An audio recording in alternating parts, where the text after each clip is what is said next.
नमस्कार। इन खबर में आपका स्वागत है। अगले साल के शुरू में होने वाले 5 राज्यों के चुनाव में सबसे ज़्यादा यदि सियासी कहीं सरगर्मी है तो वो है उत्तर प्रदेश।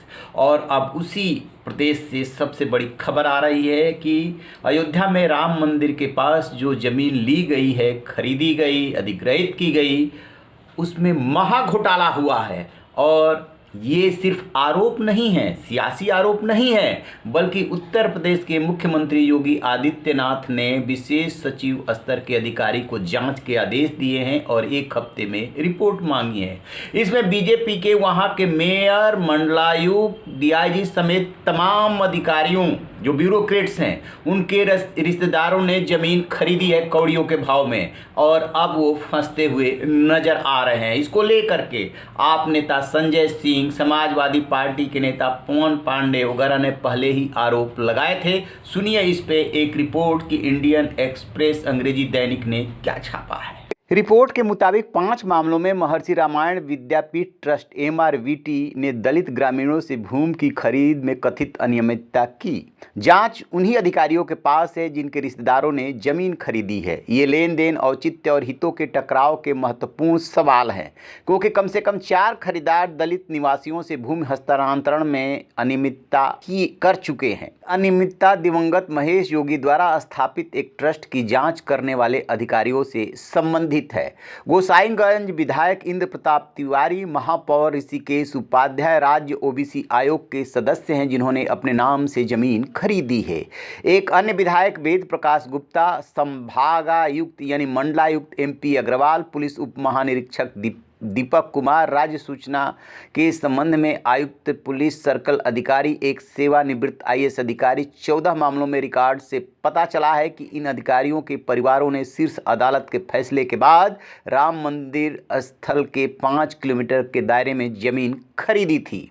लेन देन के इस नेटवर्क में केंद्र में महर्षि रामायण विद्यापीठ ट्रस्ट है, जिसने 1990 के दशक की शुरुआत में राम मंदिर स्थल से 5 किलोमीटर से भी कम दूरी बरहटा माझा गांव में भूमि के बड़े हिस्से का अधिग्रहण किया था। और कुछ अन्य अयोध्या के आसपास के गांव इस भूमि में से लगभग 21 बीघा 52,000 वर्ग मीटर दलितों से केवल 6,38,000 रुपये में खरीदी। इसका मूल्य वर्तमान सर्कल में 4.25 करोड़ से 9,58 लाख के बीच है। तो ब्यौरा सुनिए जो इसमें गोलमाल किया गया है। कुल 44,557 वर्ग मीटर ज़मीन ली गई है, जिसमें एक मंडलायुक्त के ससुर ने 2,530 स्क्वायर मीटर और उनके साले ने 12,060 स्क्वायर मीटर ज़मीन खरीदी। एक DIG की साली ने 1,020 स्क्वायर मीटर ज़मीन खरीदी।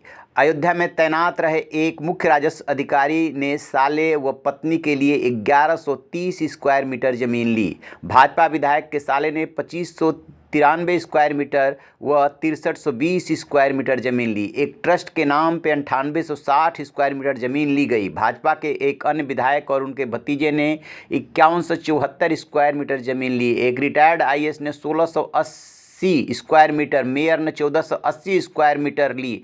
इस तरीके से लेखपाल, कानूनगो सभी राजस्व अधिकारियों को मिला करके गोलमाल किया गया।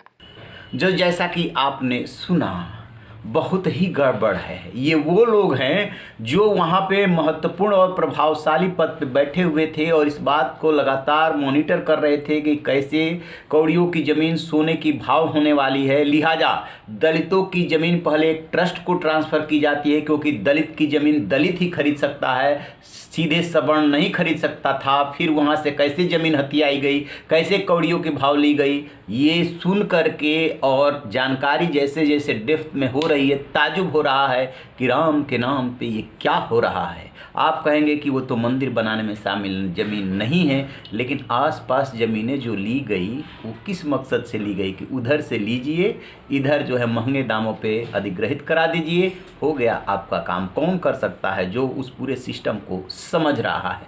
अब ये सिर्फ आरोप नहीं रह गए हैं, वो अधिकारी भी बेनकाब होंगे जिन्होंने ये सब किया है और अपने प्रभाव का इस्तेमाल किया है। तो आप रहिए बेखबर, देखते रहिए इन खबर। Thank you. इन खबर चैनल को सब्सक्राइब करें।